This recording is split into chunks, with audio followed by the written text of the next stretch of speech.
नमस्कार मधुर, स्वागत है एक बार फिर से नया वीडियो नए प्रश्नों के साथ। आपकी तैयारी कैसे चल रही है, चाहे आप MP, PSC, MP sub inspector या फिर पटवारी भर्ती या फिर रेलवे का या फिर अन्य प्रतियोगी परीक्षाओं की तैयारी कर रहे हैं, तो वीडियो आपके लिए बेहद ही इम्पोर्टेंट रहने वाला है। वीडियो को पूरा देखिएगा, लाइक करिएगा, शेयर करिएगा।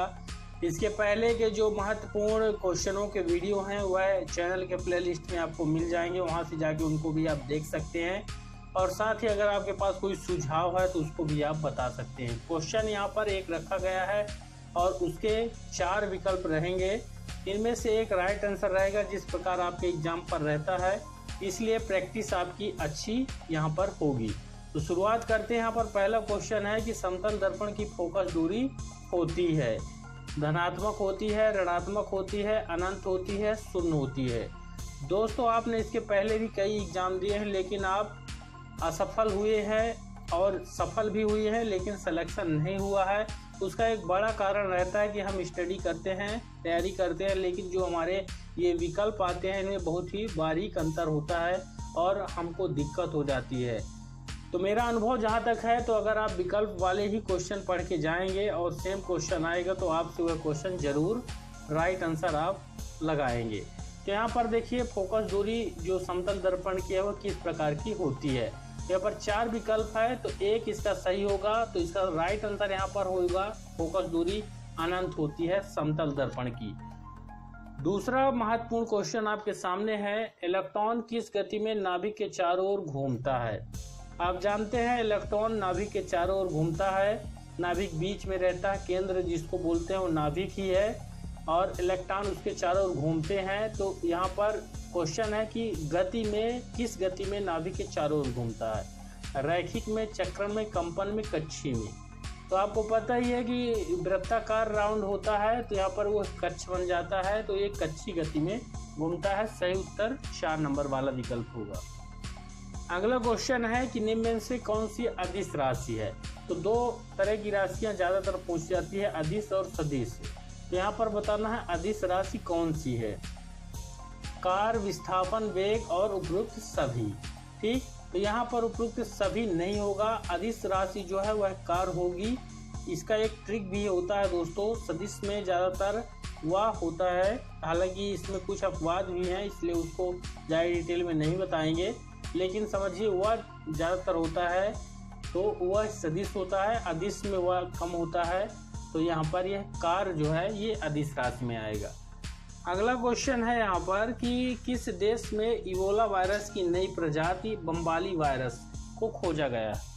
इबोला वायरस बहुत खतरनाक वायरस था, जिस प्रकार कोविड वायरस जो है, कोरोना वायरस खतरनाक हुआ, जिससे बहुत ज़्यादा हानि हुई, लोगों की डेथ हुई, उसी तरह इबोला भी है, उसका नया प्रजाति बम्बाली वायरस है। तो खोजा गया था कौन सा यहाँ पर, तो कहाँ पर खोजा गया था, तो चलिए इसका उत्तर बताते हैं, सिएरा लियोन में खोजा गया था। ठीक, फिर अगला क्वेश्चन है कि निम्न में से किस राज्य ने हाल ही में विकलांगता सूची से एसिड अटैक पीड़ितों को शामिल किया है। बिहार, उत्तर प्रदेश, तेलंगाना, मध्य प्रदेश। तो राइट आंसर 4 नंबर विकल्प होगा मध्य प्रदेश। अगला क्वेश्चन है, आकाश में उड़ते हुए पक्षी में होती है गतिज ऊर्जा और स्थितिज ऊर्जा दोनों। गतिज ऊर्जा, स्थितिज ऊर्जा, ना तो गतिज ऊर्जा ना तो स्थितिज ऊर्जा। तो आकाश में जब कोई पक्षी उड़ता है, सबने देखा है उसको, लेकिन ये क्वेश्चन यहाँ पर फिजिक्स का आ जाता है, तो इस पर क्या होता है, तो उस पर दोनों होता है। पक्षी जब उड़ता है यानी रनिंग होती है, यानी गति होती है, और उसके लिए गति करने के लिए उसको ऊर्जा की यानी स्थितिज ऊर्जा की, यहाँ पर दोनों ऊर्जा होगी, गतिज और स्थितिज दोनों ऊर्जा। राइट आंसर पहला होगा। अगला क्वेश्चन है, सोने का शुद्धतम रूप कौन सा होता है। तो सिंपल क्वेश्चन है, यहाँ पर इसका उत्तर आप जानते होंगे। सोने का सबसे शुद्धतम रूप 24 कैरेट होता है, 99% शुद्ध होता है। राइट आंसर 3 नंबर वाला 24 कैरेट। फिर अगला क्वेश्चन है कि कोयला प्रक्रिया से बनता है, किस प्रक्रिया से कोयला बनता है। तो डिस्टिलेशन, कार्बोनाइजेशन और वेपोराइजेशन और एवोपरेशन, कौन सी प्रक्रिया होती है कोयला को बनाने वाली, जो इंटरनल कई सालों के बाद बनता है यह। तो कार्बोनाइजेशन जो प्रक्रिया है, इससे बनता है कोयला। अगला क्वेश्चन, इनमें से कौन सा सामान्य नमक का स्रोत है? सामान्य नमक का स्रोत है बॉक्साइट, पायराइट, हैलाइड, कैल्साइट। तो सामान्य नमक का स्रोत कौन सा है यहाँ पर? किसमें सामान्य नमक जो है तो हैलाइड, ये प्रमुख स्रोत है सामान्य नमक का। अगला क्वेश्चन है, मनुष्य के मूत्र में कौन सा एसिड पाया जाता है? इंपॉर्टेंट क्वेश्चन है। Malic acid, lactic, tannic, uric. तो यूरिक एसिड मिलेगा। मनुष्य के मूत्र में यूरिया पाई जाती है, यानी यूरिक अम्ल पाया जाता है। अगला, नामाटोड द्वारा कौन सा रोग होता है? लेप्रोसी, अमीबियासिस और फाइलेरियासिस और पोलियोमाइलिटिस। कौन सा होगा नामाटोड द्वारा यहाँ पर? तो राइट आंसर आपको यहाँ पर बताना है, क्योंकि आपकी तैयारी कैसी चल रही है ये भी आपको चेक करना है। चलिए मैं बताता हूँ, इसका उत्तर है फाइलेरियासिस। अगला क्वेश्चन है, एंजाइम मदद करता है किस क्रिया में? श्वसन क्रिया में, भोजन पचाने में, इम्यून तंत्र में, प्रजनन में। एंजाइम मदद करता है, तो एंजाइम के बारे में आपने बहुत सारा पढ़ा होगा। तो एंजाइम प्रमुख रूप से भोजन को पचाने में मदद करता है। अगला क्वेश्चन है, भोजन का पाचन सामान्य रूप में से किस में होता है? यहाँ पर रिक्त स्थान में, छोटी आंत में, यकृत में, जठर में, बड़ी आंत में। अब दिक्कत है, आंत में होता है, लेकिन कौन सी आंत में होता है? तो यहाँ पर दोस्तों ये आपको बताना है। राइट आंसर में बताता हूँ, छोटी आंत में। भोजन का जो पाचन होता है वो सामान्य रूप से छोटी आंत में होता है, उसके बाद भोजन बड़ी आंत में जाता है। अगला क्वेश्चन है, सबसे बड़ी धमनी जो है नाम से जानी जाती है? सबसे बड़ी धमनी, शरीर की सबसे बड़ी धमनी जो है किस नाम से जानी जाती है? धमनिका, महाधमनी, महाशिरा और प्रभुस्थ धमनी। तो बेशक सी बात है, बड़ी धमनी है तो महाधमनी के नाम से जानी जाएगी। अगला क्वेश्चन है कि एल्बो किस प्रकार का जॉइंट है?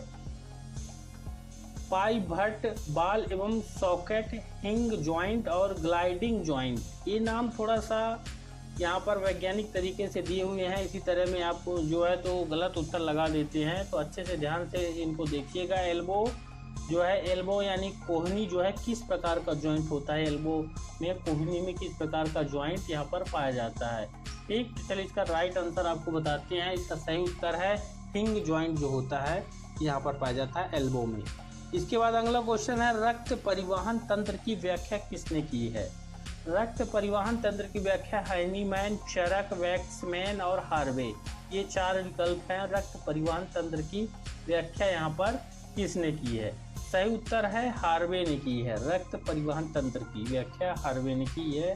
अगला क्वेश्चन है, अंधों में पढ़ने की लिपि को क्या कहते हैं? अंधा कोई व्यक्ति है, आँख से देख नहीं सकता, वह पढ़ रहा है, तो कौन सी विधि उसको बोलेंगे? तो यहाँ पर ये नाम है क्यूरी, रोमन, देवनागरी, ब्रेन लिपि। तो ब्रेन लिपि होती है दोस्तों, इसको उभरे हुए अक्षर होते हैं, हाथों से महसूस करते हैं इसको, तो ये अंधों में पढ़ने की लिपि को ब्रेन लिपि कहते हैं। अगला क्वेश्चन है, ध्वनि की तीव्रता निर्धारित होती है किससे? आवृत्ति से, आयाम से, तरंग दैर्घ्य से, चाल से। तो ध्वनि की तीव्रता जो है किससे होगी? ध्वनि की तीव्रता आयाम से निर्धारित होगी। अगला क्वेश्चन है, सीडस क्या है? सीड्रस आंखों का संक्रामक रोग है, एड्स की औषधि है, कैंसर का प्रकार है, घातक मृत रोग है। तो सीड्रस जो है घातक मृत्यु रोग है, 4 नंबर वाला विकल्प सही होगा। अगला क्वेश्चन है, पित्तरस का क्या कार्य होता है? वसा का एमएलसीकरण, प्रोटीन का पाचन, कार्बोहाइड्रेट का पाचन, ये सभी। तो यहाँ पर देखिए पित्तरस का कार्य पूछा गया है यहाँ पर, तो यहाँ पर वसा का एमएलसीकरण होता है, क्योंकि वसा जो होता है, वसा यानी जैसे कि घी, डालडा, ये चर्बी, ये वसा में आएंगे, तो ये थोड़ा सा क्या है पचने में दिक्कत होती है, उसके लिए पित्तरस जो होता है हमारे शरीर के अंदर, वह इसको एमएलसीकरण मिलाता है। ठीक, ये मिलाने के काम में आता है। क्वेश्चन अगला है, सोडियम कार्बोनेट का व्यावहारिक नाम क्या है? सोडियम कार्बोनेट का नीला थोथा, कास्टिक सोडा, धोने का सोडा और सिंदूर। तो यहाँ पर दोस्तों सोडियम जो कार्बोनेट होता है वह धोने का सोडा होता है, वॉशिंग सोडा या फिर निरमा भी इसको बोल सकते हैं सोडियम कार्बोनेट को। अगला क्वेश्चन है कि जेनेटिक कोड की खोज किसने की थी? जेनेटिक कोड की खोज किसने की थी? ये नाम है William Harvey, Louis Pasteur, F Banting, Hargobind Khurana. तो हरगोबिंद खुराना ने जेनेटिक कोड की खोज की थी। अगला क्वेश्चन है कि शरीर में आयोडीन की कमी से कौन सी बीमारी हो जाती है। ये क्वेश्चन का उत्तर सभी जानते होंगे वीडियो को देखने वाले, लेकिन ऐसे क्वेश्चन हमारे एग्जाम में दिए जाते हैं, उससे पता चलता है कि हमने सभी क्वेश्चनों के बाद पढ़ा है, उसके बाद वहाँ पर उसके उत्तर लगाए हैं। तो जो शरीर में आयोडीन की कमी से बीमारी होती है वह यहाँ पर देख सकते हैं, ये घेंघा रोग जो होता है ये आयोडीन की कमी से होता है। फिर अगला क्वेश्चन है कि इन्वर्टेड बैटरी में कौन सा एसिड उपयोग में लिया जाता है। इन्वर्टन बैटरी में तो यहाँ पर एसिड का नाम है HNO3 नाइट्रिक अम्ल है, HCl हाइड्रोक्लोरिक अम्ल है, H2SO4 सल्फ्यूरिक अम्ल है और CH4COOH एस्टिक अम्ल हो गया।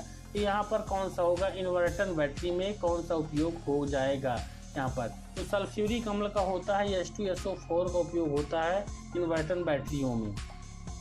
अगला महत्वपूर्ण क्वेश्चन है कि सामान्य पुरुष के शरीर का तापमान कितना होता है। सामान्य पुरुष है कोई यानी मानव शरीर का, तो उसका कितना होगा 81.1 degree Celsius, 36.9 degree Celsius, 98.6 degree Celsius और 21.7 डिग्री सेल्सियस।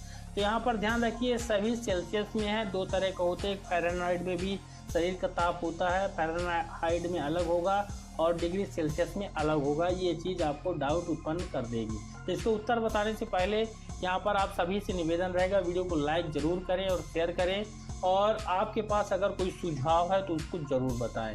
तो चलिए इसका उत्तर बता देते हैं कि सामान्य पुरुष के शरीर का जो तापमान होता है वह यहाँ पर कितना होता है। तो सामान्य पुरुष के तापमान जो है डिग्री सेल्सियस में अगर हम बात करेंगे तो ये वाला होगा 36.9 डिग्री सेल्सियस होगा। यहाँ पर ध्यान रखिएगा 36.9 ये डिग्री सेल्सियस में है। और अगर हम फ़ारेनहाइट में बात करेंगे तो ये वाला होगा हमारा 98.6 डिग्री फ़ारेनहाइट यहाँ पर, ठीक। हालांकि यहाँ पर डिग्री सेल्सियस है इसलिए यहाँ पर ये 36.9। तो ये पता होना चाहिए, इससे ऊपर अगर जाएगा तो आपको बुखार रहेगा। टेम्परेचर जो थर्मामीटर होता है चेक करने का वो बुखार फिर हो माना जाएगा, बुखार आपके शरीर पर रहेगा। इससे ऊपर अगर टेम्परेचर जाता है 36.9 से, राउंड आप इसको 37 ले लेते हैं, लेकिन एग्जैक्ट अगर पूछता है तो 36.9 रहेगा। वीडियो कैसा रहा ये जरूर बताएं, लाइक करके इसको शेयर करें और इस तरह के और भी इम्पोर्टेंट क्वेश्चनों को पाने के लिए चैनल को सब्सक्राइब कर लें। धन्यवाद।